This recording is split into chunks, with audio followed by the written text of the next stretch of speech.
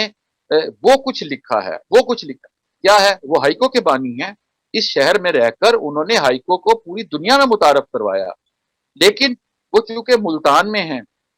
لہذا انہیں عالمی سطح پر تو پذیرائی ملی، انہیں جاپان نے تو اپنا سب سے بڑا اعزاز دیا، لیکن حکومت پاکستان کو یہ توفیق نہیں ہوئی کہ ڈاکٹر محمد امین کی صلاحیتوں کا اعتراف کرے، ڈاکٹر محمد امین کے لیے کسی اعزاز کا اعلان کرے. زندگیوں میں لوگوں کو عزت دیں، زندگیوں میں لوگوں کو تسلیم کریں، زندگیوں میں لوگوں کو اگر کوئی ایوارڈ دینا ہے ان کی زندگیوں میں دیں. اگر کسی کی موت کے بعد آپ نے ایوارڈ دے دیا تو کیا فائدہ؟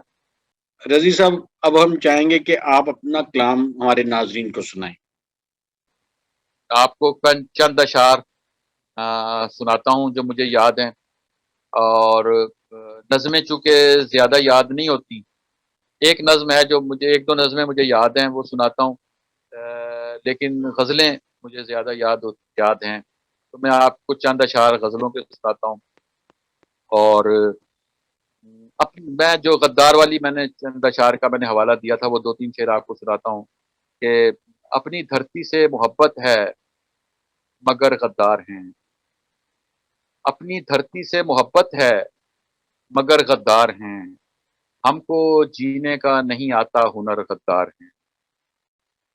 اپنی دھرتی سے محبت ہے مگر غدار ہیں، ہم کو جینے کا نہیں آتا ہنر غدار ہیں. آپ سے کیا بحث کرنا، آپ سے کیسی دلیل، آپ سے کیا بحث کرنا، آپ سے کیسی دلیل، آپ حاکم ہیں بہت ہی معتبر غدار ہیں. آپ سے کیا بحث کرنا، آپ سے کیسی دلیل، آپ حاکم ہیں بہت ہی معتبر غدار ہیں. اور آپ کے اجداد کا ورنہ پتہ پوچھیں گے ہم، آپ کے اجداد کا ورنہ پتہ پوچھیں گے ہم، آپ کو تو علم ہے ہم کس قدر غدار ہیں.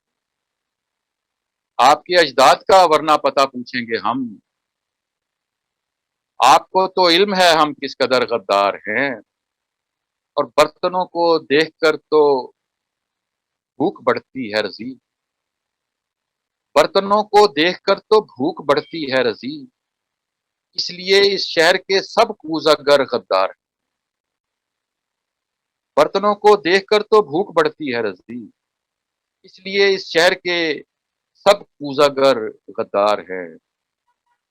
ایک غزل میری لاپتہ کی ردیف والی ہے،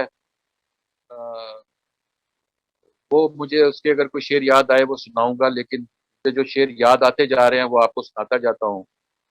کہ جہاں پر در بنانا ہو وہاں دیوار کرتے ہیں،